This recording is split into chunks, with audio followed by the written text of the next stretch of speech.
L'armatan des putschs ouest-africains gronde rageusement aux portes de nos États. Première partie. Comme le vent de l'Est qui a déferlé sur l'Empire soviétique dans les années 90, le désarticulant après la chute du mur de Berlin en 1989, tout comme le printemps arabe qui a vu la chute des potentats tels que Hosni Moubarak d'Égypte ou Ben Ali de Tunisie, l'armatan ouest-africain souffle dangereusement sur notre sous-région, balayant les régimes corrompus et sclérosés. Il souffle de plus en plus fort, mais si vous le voulez bien, expliquons aux plus jeunes ce qu'on a appelé le vent de l'Est. Il faut savoir qu'après la chute du Troisième Reich en 1945, avec la mort d'Hitler en Allemagne, consacrant la victoire des États-Unis, de l'URSS, l'Union des républiques socialistes soviétiques et de la Grande-Bretagne, les vainqueurs de la Deuxième Guerre mondiale se sont partagés ce qui restait de l'Allemagne vaincue. Sa capitale, la ville de Berlin, fut divisée en 4 parties occupées par les vainqueurs. Une partie sous contrôle des États-Unis, une autre sous administration de la Grande-Bretagne, une autre à la France et une partie à l'URSS. Les 3 premières puissances citées vont finir par s'unir, laissant entrevoir un antagonisme entre le bloc de l'Ouest, sous contrôle des Américains, des Français et des Britanniques, et le bloc de l'Est, sous occupation de Moscou. Ces 2 parties de Berlin seront divisées par une ligne de démarcation matérialisée par un mur de fer. Ce mur gigantesque, qui coupait Berlin en 2 parties distinctes, séparait de facto des populations, des familles, des pères et des fils, des sœurs et des frères, contraints de vivre dans ce contraste. Les uns ne devaient pas fréquenter les autres. De 1945 à 1989, telle était la situation incongrue de la logique de la guerre froide. C'est en novembre 1989 que les populations excédées feront tomber ce mur en quête de liberté. Les familles pouvaient à nouveau être réunies. Ce besoin de liberté se fera ressentir fortement dans les autres républiques membres de l'URSS. Précision utile. C'est le 30 décembre 1922 que l'URSS est créée et regroupait 15 républiques qui avaient l'idéal communiste en commun et ont décidé de former une union.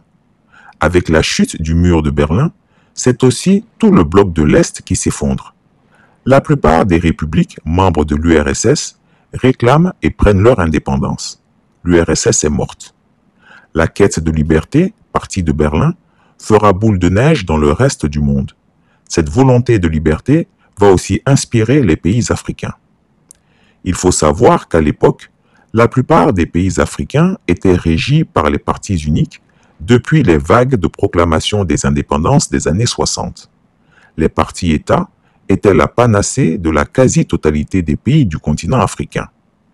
Mais sous l'effet conjugué de la croissance démographique, des crises socio-économiques, des déséquilibres des échanges économiques internationaux et de la prise de conscience de l'inachèvement du processus d'émancipation du continent, la jeunesse africaine et les intellectuels vont réclamer le multipartisme et la liberté, clandestinement d'abord, entre les années 60 et 70, puis de plus en plus ouvertement à la fin des années 80 et au début des années 1990.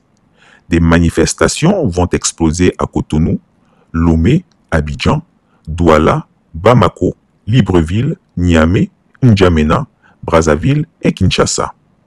Des conférences nationales se tiendront et le multipartisme sera décrété. Les changements de régime s'opéreront. À Cotonou, Mathieu Kérékou est battu à l'élection présidentielle de 1991 par Nicéphore Soglo. Au Mali, Moussa Traoré sera renversé par un coup d'État, précédé par une révolte populaire le 26 mars 1991. Sassou Nguesso sera chassé à Brazzaville. Seuls Houphouët-Boigny et Eyadema résisteront en Afrique de l'Ouest. Mais une nouvelle bourrasque a soufflé sur la sous-région avec la mort un peu partout des partis uniques. Pour moi, chez moi, je le dis, je le répète, tout est amour. Mon petit cœur est tellement plein d'amour qu'il n'y a pas de place pour la moindre haine, encore moins la moindre déception que je considère comme passagère. Oui, Monsieur le Président, vous savez que quelquefois on met en cause votre fortune personnelle. Comment répondez-vous à ces attaques? Je l'ai jamais dit que je n'ai pas de moyens. Mais je n'ai pas les 3 000 milliards. Mais je dis que mon livre de comptabilité, mon cahier de comptabilité, je l'ai scellé et je l'ai déposé au pied de l'Éternel. C'est lui seul qui sait ce que j'ai reçu et ce que j'ai donné. Vous savez qu'on parle beaucoup, bien sûr, de cette fameuse basilique. Est-ce que, dans le contexte actuel, le contexte qui est difficile, est-ce que ça ne risque pas d'apparaître finalement comme un luxe, presque une provocation? Moi, je dis, un homme de foi, il n'y a rien de trop grand, ni de trop beau. C'est mes biens personnels. J'ai commencé à construire, la queue n'était pas là.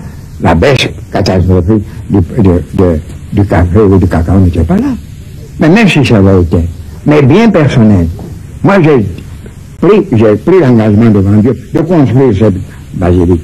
Je ne savais même pas qu'elle allait être aussi belle, je ne savais pas. Vous ne craignez pas le désordre? Je ne veux pas de désordre. Je ne veux pas du désordre. Mais s'il y en avait? Il n'y en aura pas. Pourquoi? Je ne veux pas vous dire pourquoi. Mais il n'y en aura pas, c'est ce que j'ai pu vous dire. Il n'y en aura pas. Il n'y en aura pas. C'est un scénario classique quand un homme de votre envergure domine la vie politique de son pays pendant tant d'années. Est-ce qu'il n'y a pas le risque qu'après on se déchire l'héritage? Je ne le souhaite pas. Je ne le souhaite pas. C'est pourquoi je veux que cela soit, qu'on connaisse mon successeur de mon vivant. Et on le connaîtra de mon vivant. Si après, toute affaire de Dieu, je souhaite que la Côte d'Ivoire fasse exception. Que la Côte d'Ivoire soit toujours un oasis de paix. Si vous observez bien, ces coups de blizzard politiques ont lieu en moyenne tous les 10 ans désormais en Afrique.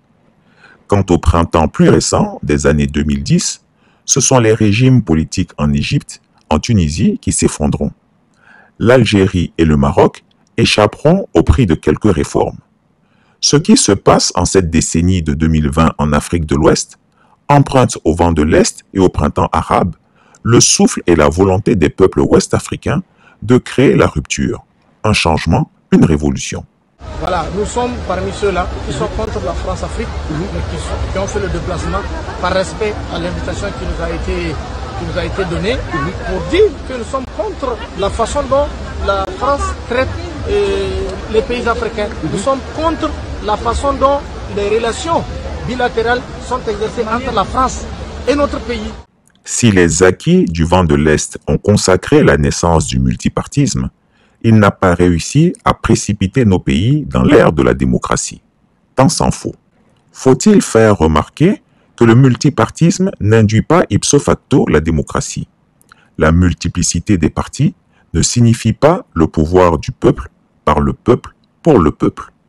Bien au contraire, le multipartisme africain, bien souvent purement artificiel, relève plutôt de la démocrature, une peinture de démocratie, que de l'expression réelle de la souveraineté des peuples, qui est au cœur de la définition scientifique des régimes authentiquement démocratiques.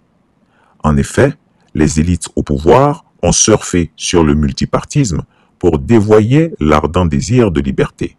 Une fois la clameur tue, ils ont verrouillé les mécanismes électoraux, embrigadé les libertés publiques, utilisé le système judiciaire pour emprisonner l'opposition politique et instaurer une sorte de dictature qui ne dit pas son nom.